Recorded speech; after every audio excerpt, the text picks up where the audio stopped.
lover, and welcome back to another segment of the Sports Update. I'm here with my usual partner here, Del Pepe Tala Ilene, who is wearing the lovely New South Wales Blues jersey. How's it going? Oh, good.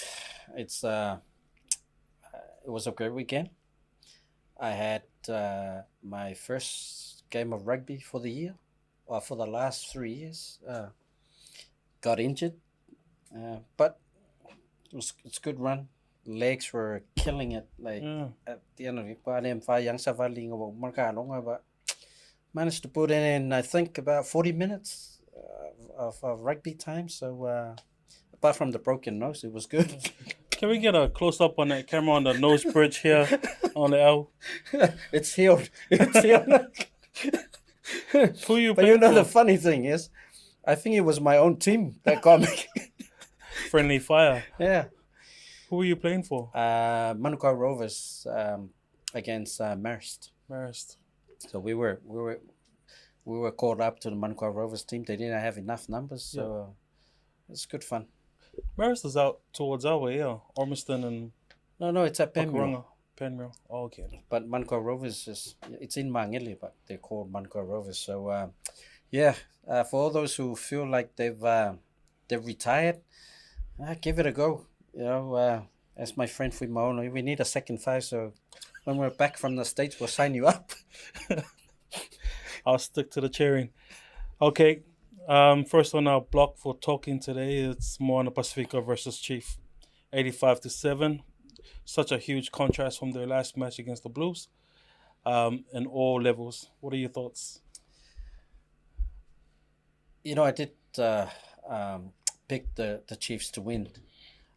Mainly, as I mentioned from the last program, it's just the way they play, their creativity, the way their backs play. But what I didn't foresee was how much strike power they have with their co-forward, with their forwards, and I think Wallace City playing again and now really getting into it has now really affect the way the other team defend as well.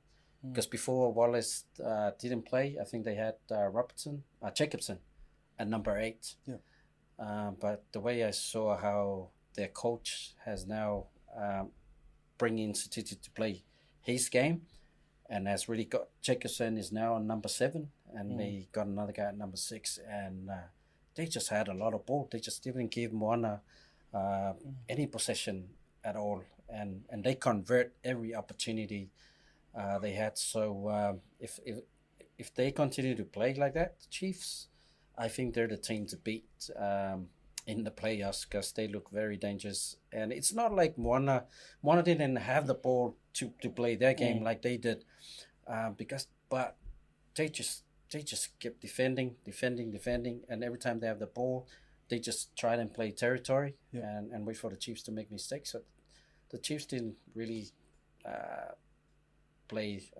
make a lot of mistakes. For my it's just that the Chiefs And, you know, they're number one for a reason. They went into the game totally relentless, and they gave zero love to Moana in attack and also defense. Let's break it down to the individual players. Who did you think were standout players for the Chiefs? I think Mackenzie. Mm. I think just the way Mackenzie run the ball, and taking the opportunities that were presented. I think this would have been Mackenzie's best game, but he was able to do that because of the amount of ball they got from their forwards. The way they were just manipulating where to hit, where to attack, and the amount of tackles Moana made. So if they're saying their hardworking forwards will be Ari, come to Miracle, and the number 8, they were making sure that those guys were making tackles, and then they get the ball out away from them.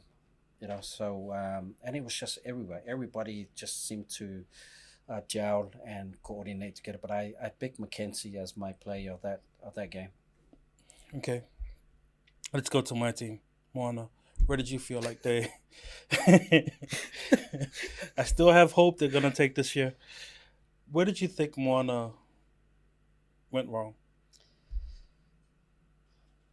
Look, it's hard to say that where they went wrong if you don't have the ball to play with. Mm, Take it the week before with the game with the Blues. They had a lot of possession. They shut down the Blues. They defended well.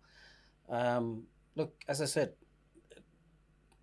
they won't make too many changes to how they play mm, for their last game because it's just that the Chiefs were just too good on the day. And put it this way, it didn't matter if it was Moana. yep. It could have been the Blues, Crusader. The Chiefs would have still put that much points because they just it was their day, and they played, and they sent a message out that this is our year, and hopefully it's this because if they make the finals, this would be the fourth time they're in the finals in 5 years, and they haven't won it yet, but they played like they're gonna win this year. Okay, let's go to the round 15 results from last week. Um, Crusaders comes out on top against the Highlanders, 15-12. That was a very close match, by the way. Um, Brilliant game between the Reds and Hurricanes, 31-27. My pick for standout player here was Billy Proctor. Also like his combination of Umanga Jensen, very formidable force on the midfield. Um, and the game we just covered, Chiefs versus Moana, 85-7. That's such a huge point. Is that the record point in Super Rugby?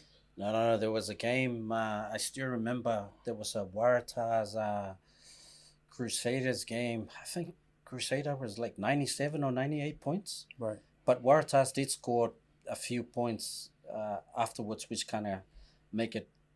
It was still a Mm. huge difference, but I don't know. Maybe the points difference. This is probably the highest points difference in terms of a game. And then the final match was between Western Force and Waratahs.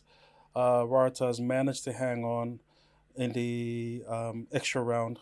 I think they were looking for the golden point uh, to secure a 2022 win over Western Force 17. The fixtures that we got starts on Friday. It's between the Highlanders versus Chiefs at 7 p.m. And then later on that evening is Brumbies versus Crusaders. On Saturday, we have the Blues versus the Waratahs at 4:30, and then we have the Hurricanes versus Moana at 7 p.m. And then the end of the night will be the Reds versus the Drua. Now, Moana and Blues. Like all the important games that will determine um, the playoffs is the Blues Waratahs, Moana Hurricanes, and also the Reds draw. Although the Reds still they still need to win because if the Hurricanes win, it can also overtake them. But it feels like it's whoever's the number six to make up the six, and that is it can be Moana, it can be the Blues, considering one win and the other one lose. So the Blues game is the first one at 4 o'clock. Yep. I'm picking the Blues to win this one, and they're gonna try and win with a bonus point. Yep. And then it just comes down to the Moana Hurricanes game because Hurricanes would want to win. Yep. They came up and they lost to Moana. They need to make a statement as well if they want to show that they are a contender for this year's championship. Crusader is already a given, even if they lose to Highlanders, which is very unlikely. But it's who Moana needs to win with a bonus point to go through. If the Blues just win, no bonus point, then Moana makes the six, and Drua. It's gonna be pretty hard for the Drua to beat the Reds at home. I think the Drua and Highlanders are definitely out. It's really sad for Highlanders. I feel sorry for them as a team. It wasn't their year. It's been a bad year for them. But looking at the standings for this year, for the 2025, one of the plus signs that we've seen is that Moana's finally made it past that barrier. it's a huge improvement. As I said, if they set their goals to be better than last year, they've and the year before, I think they've overachieved. But the one we probably need to look at is, what if Moana and the Blues both lose and Waratah wins? You know, I wasn't thinking that. If Waratahs beat the Blues, Yeah. and Moana loses to the Hurricanes, Waratahs goes through. Their season is still alive. So those are the okay. So let's correct that formula. Let's add in Waratahs to your formula. So you got the Blues, Moana, and Waratahs. Yeah. What needs to happen for either one of those teams to get the 6? They all need to win. Yeah, and by bonus points. Yeah. So if Moana wins without a bonus points, Yeah. and the Blues, even if Waratah gets a bonus point, Moana still goes through, because they're on 26. Yeah. And Moana and Blues are on 28. So if both Moana and the Blues win with bonus points, Moana still goes through because they have more wins Right. for the season. But if they both lose, Moana and the Blues both lose, and Waratah, that means because Waratah beat the Blues, Yep. then okay, first time we're probably going to see 3 Australian teams in the playoffs for a very long time. Well, if we go to the standings, we got Chiefs at number 1, Crusaders at number 2, ACT Brumbies at number 3, Hurricanes at number 4, Queensland Reds sitting nicely at number 5, Moana at 6. Then we got the Blues at 7 and Waratahs at 8, Western Force at 9, Fiji Jura at 10, and Highlanders at 11. You were talking about the bonus points. What is the actual formula for getting one? You need to, if you're the losing team, you need to lose by 7 points in order to get a bonus point. But I believe in the tries, you have to score 3 tries more than your opposition. Right. We might need to fact check that, but yeah. So even if you score 3 tries and the opposition score a try, then you lose that bonus point from the tries. I'm pretty sure it's 3 and not 4, but we can check.